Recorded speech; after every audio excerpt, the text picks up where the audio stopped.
Jadi orang yang bertasawuf mereka ya segala ketentuan apa yang telah ditentukan oleh Allah Subhanahu wa taala ya menerimanya ya dan juga ridho ya bil muqaddar. Ini sudah menjadi ketentuan Allah. Musibah menimpa kepada orang yang ahli tasawuf, maka orang yang ahli tasawuf ridho terhadap musibah tersebut tanpa kemudian meninggalkan kewajiban. Ada sebagian orang terkena musibah tidak mau sholat. Ada orang yang terkena musibah kemudian tidak mau mengaji. Misalnya diberi musibah ya kefakiran, artinya tidak diberi rezeki yang banyak ya. Terus kemudian misalnya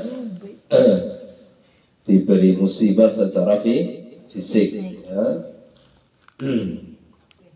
Terus kemudian apa, sebagian orang tidak mau melakukan kewajiban ya, meninggalkan kewajiban dan bahkan melakukan kemaksiatan. Kalau orang yang benar-benar tasawuf, ahli tasawuf, mereka tetap melaksanakan kewajiban ya, dan kontinu meninggalkan perkara yang diharamkan. Ini inti daripada tasawuf. Terus apa sih sebenarnya untuk definisi tasawuf? Para ulama memberikan definisi tasawuf berbeda-beda. Menurut Al-Imam Al-Junaid, Sayyidul Ta'ifah As-Sufiyah fi Tasawuf, Al-Syekh Junaid Al-Baghdad, beliau adalah pemimpin tokoh sufi pada zamannya. Di dalam kitab Mu'aidun Ni'am halaman 94, Asy-Syaikh Junaid Al-Baghdad menjelaskan definisi tasawuf. At-tasawwufu isti'malu kulli khuluqin saniyyin wa tarku kulli khuluqin saniyyin. Tasawuf adalah menggunakan setiap budi pekerti yang baik dan meninggalkan budi pekerti yang buruk. Menurut Asy-Syaikh ya, Junaid Al-Baghdad, beliau menjelaskan tasawuf adalah menggunakan setiap budi pekerti yang baik dan meninggalkan budi pekerti yang buruk ya. Jadi yang dulunya memiliki adab yang buruk, memiliki budi pekerti yang buruk ya, dia kemudian meninggalkan budi pekerti tersebut ya, dan mengamalkan ya budi pekerti yang baik. Asy-Syaikh Junaid Al-Baghdad, beliau juga dalam pernyataan yang lain sama menjelaskan tentang makna tasawuf. Dia mengatakan at-tasawwufu huwa safa'ul mu'amalah. Tasawuf itu artinya adalah ya safa'ul mu'amalah, bersihnya bermuamalah, sucinya bermuamalah. Ya, muamalah di sini ada dua. Ada muamalah dengan Allah, ada muamalah dengan manusia. Ya, jadi orang yang bertasawuf berarti maknanya adalah orang yang benar-benar ya suci saat bermuamalah dengan Allah. Maknanya dia benar-benar melakukan ibadah yang sebagaimana semestinya, dan juga ya suci dalam bermuamalah bersama dengan hamba-hambanya Allah. Apa maknanya? Berarti memenuhi hak-haknya ya sesama hambanya Allah. Ya, ini makna daripada tasawuf.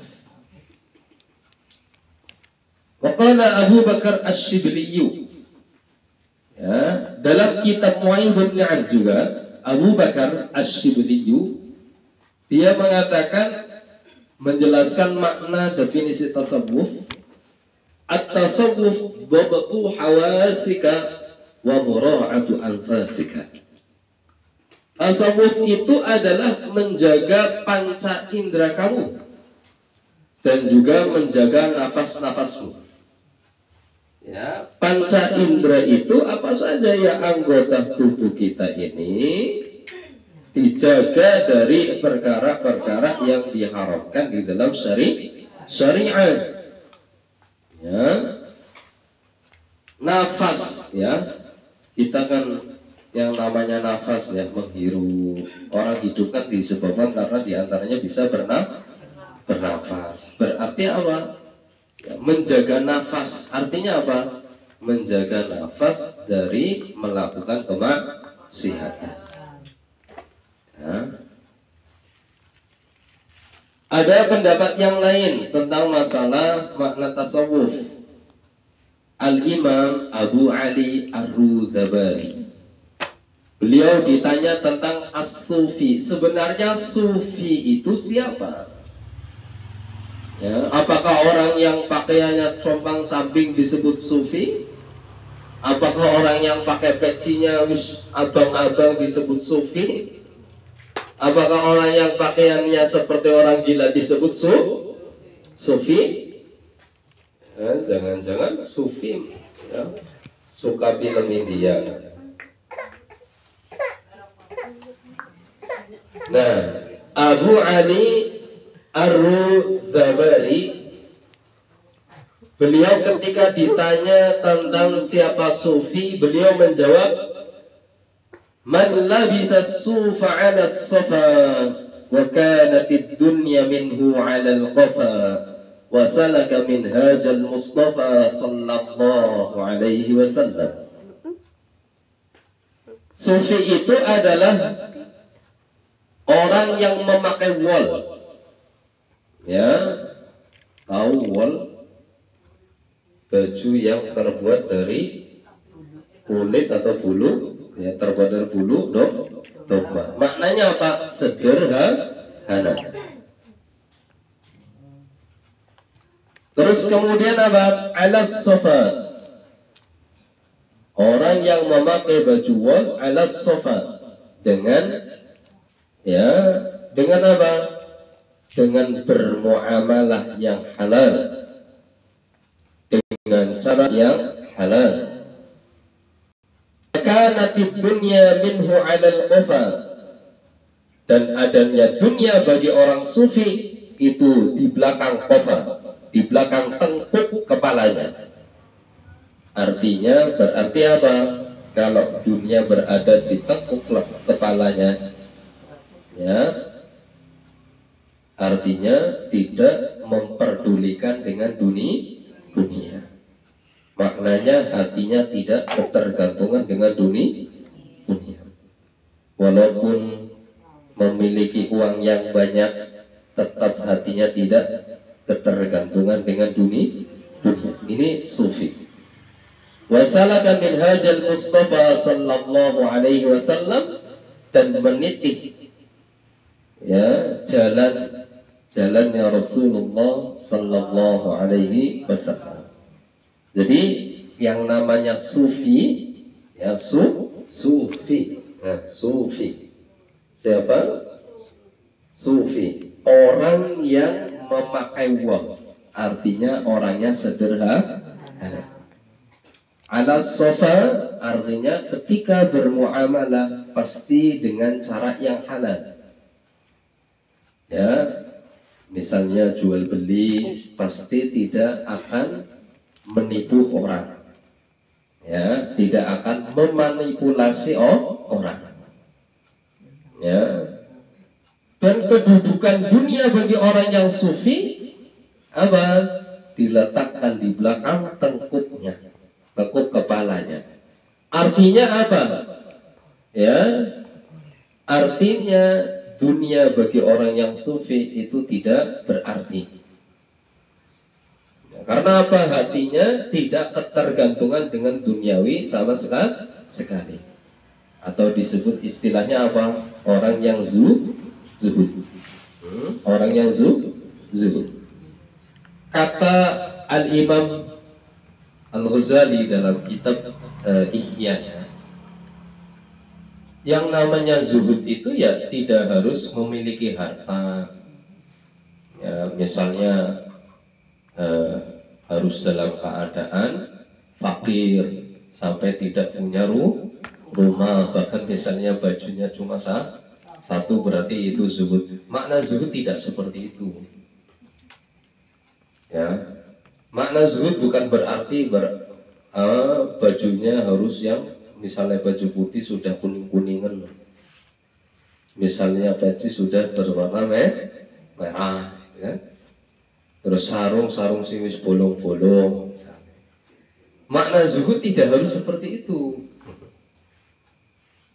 Ya. Makna zuhud itu artinya apa? Hatinya tidak tergantungan dengan dunia. Ya, seperti kita contohkan Nabi Sulaiman alaihi salatu wassalam. Ya, beliau seorang nabi yang diberi oleh Allah Ta'ala kerajaan kaya raya, ya, bahkan beliau setiap harinya itu menyembelih sapi, kambing, ya, dengan jumlah yang banyak untuk warganya. Tapi beliau sendiri, ibu, setiap harinya beliau makan apa? Susu sama roti. Roti Arab beda dengan roti Indonesia, ya. Roti Arab itu keras, udah keras nggak enak. Ya, susu Arab juga nggak enak. Itu Nabi Sulaiman. Ini mencerminkan apa? Zuhud tidak memiliki harta. Ya.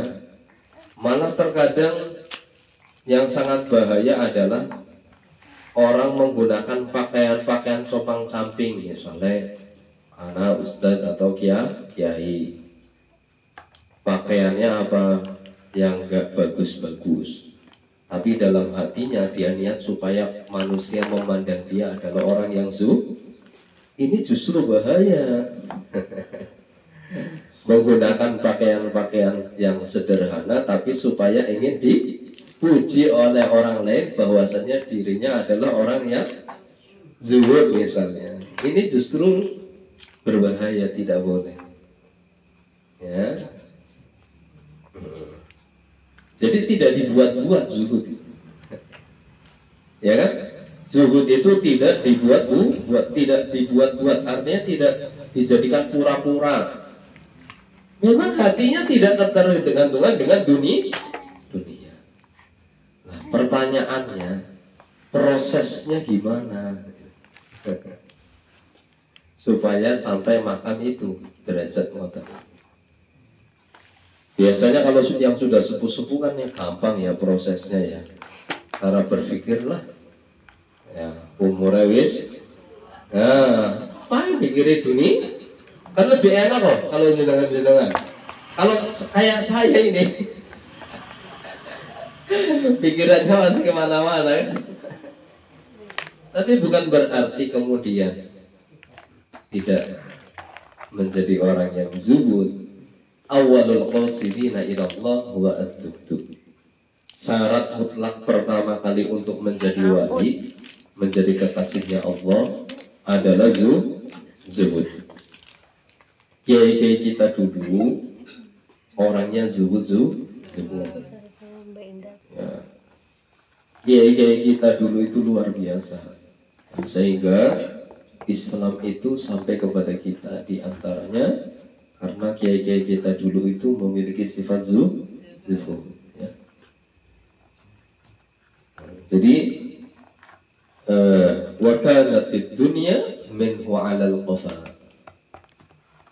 Orang yang benar-benar ahli tasawuf, ya, meninggal dunia secara total, secara keseluruhan, artinya hatinya tidak ketergantungan dengan dunia. Wasalaka minhajal Mustafa, dan menitih jalan yang ditempuh oleh Rasulullah Sallallahu Alaihi Wasallam.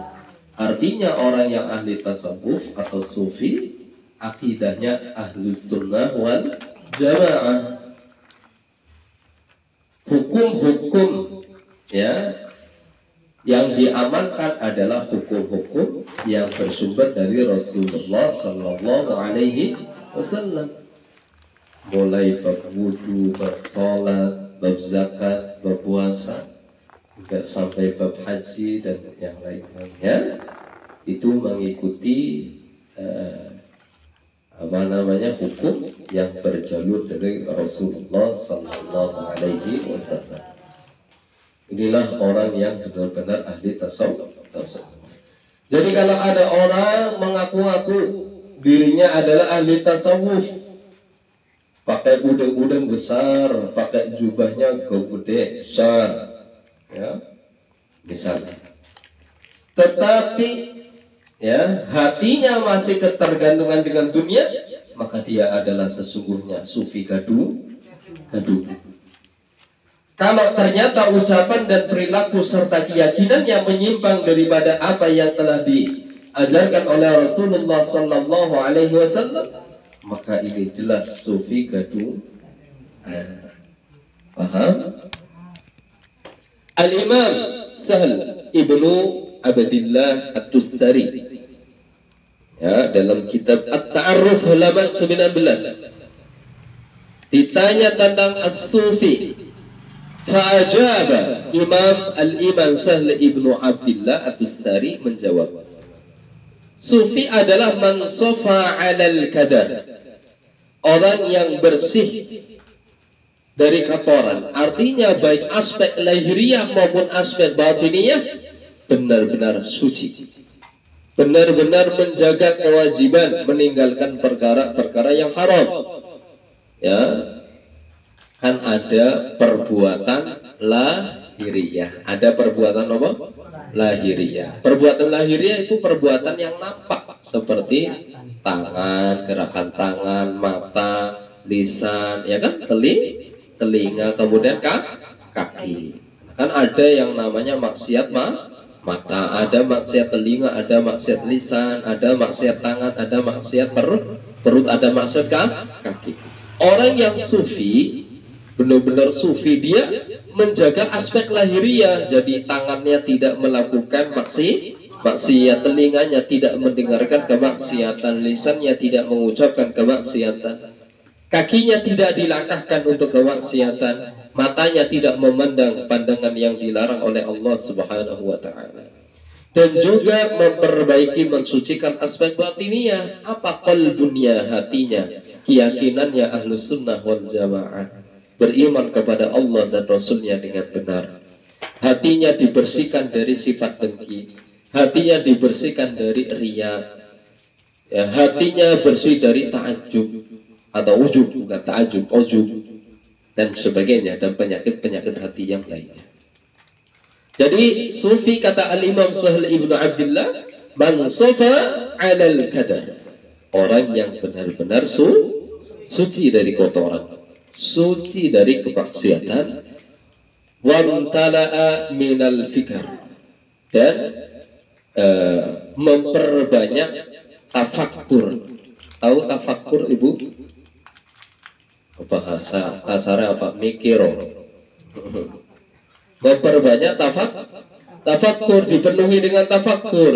Tapi tafakkur berpikir kepada siapa? Berpikir terhadap makhluknya Allah, berpikir terhadap ciptaannya Allah, supaya bertambah keimanannya kepada Allah.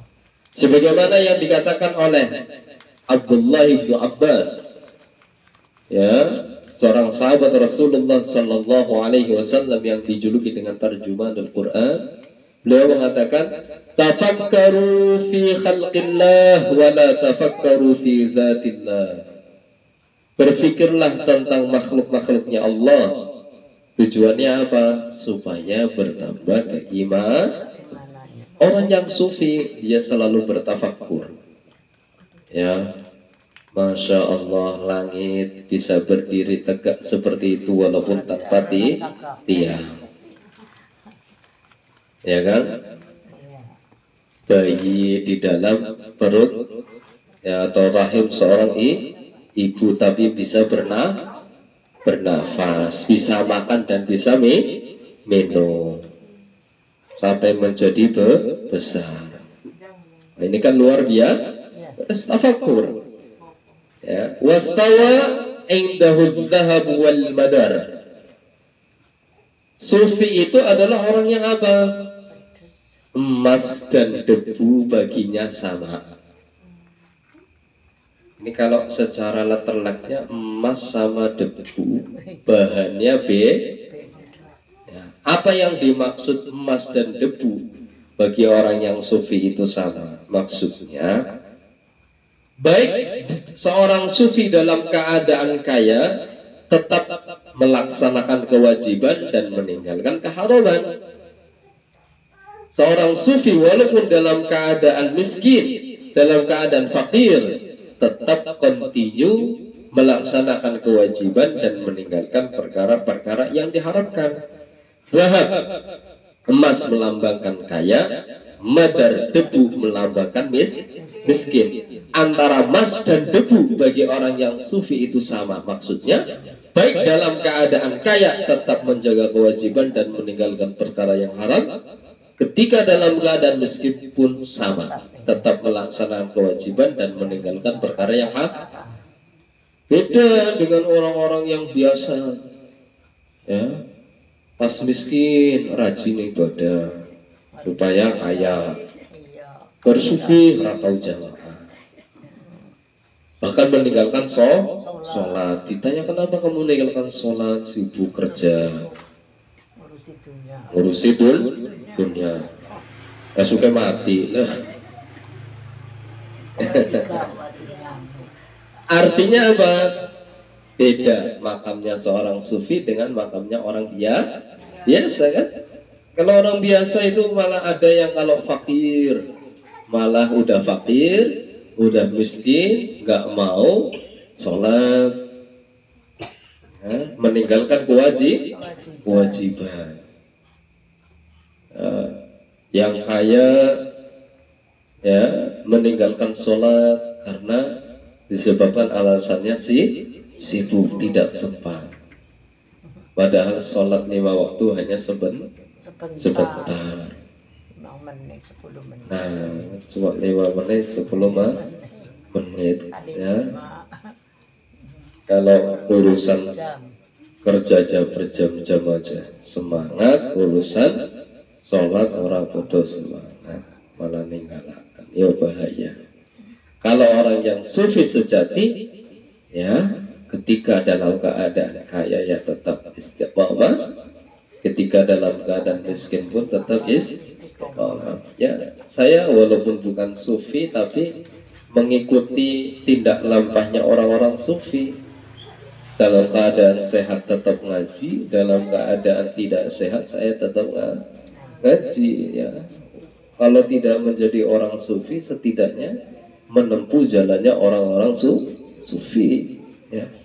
Walaupun kita bukan ulama tapi mengikuti tindak lampahnya ulama. Ulama itu orang ngikuti tindak lampahnya ulama, ya repot. Jadi dari pemaparan itu berarti walaupun istilah atau definisi makna tasawuf para ulama itu berbeda-beda, tapi bisa kita simpulkan bahwa inti daripada tasawuf itu apa? Mengamalkan syariatnya Allah Subhanahu wa Ta'ala, dan juga zuhud, meninggalkan dunia secara totalitas, ya, dan melaksanakan seluruh kewajiban, meninggalkan perkara-perkara yang haram, senantiasa memperbaiki aspek zahiriyah dan aspek batiniyah. Ini daripada kesimpulan makna tasawuf.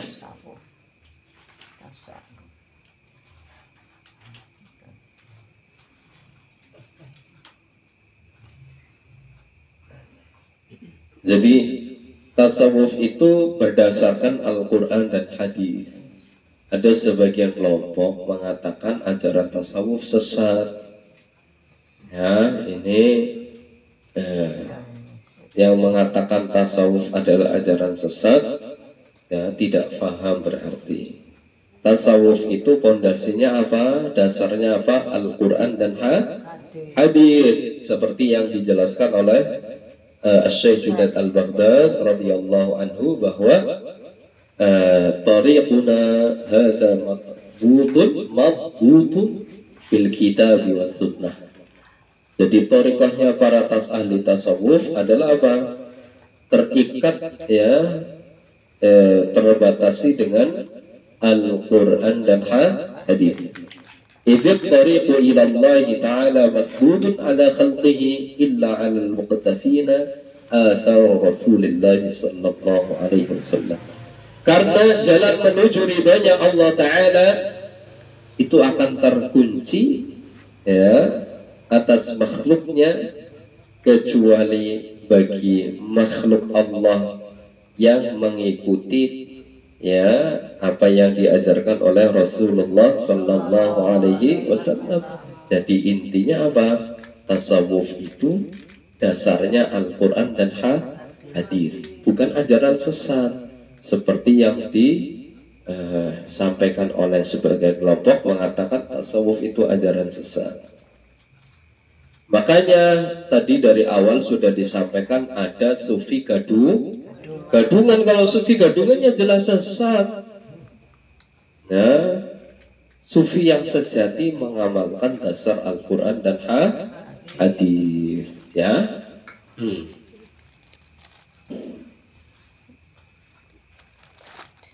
Jam berapa, Bang?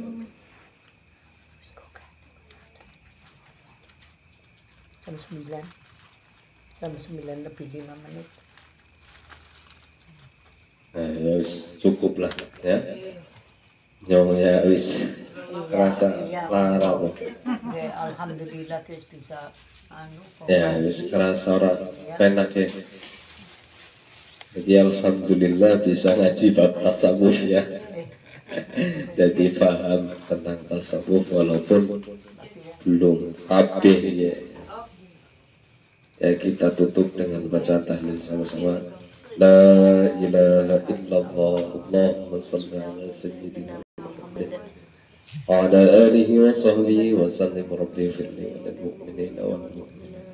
Assalamualaikum warahmatullahi wabarakatuh.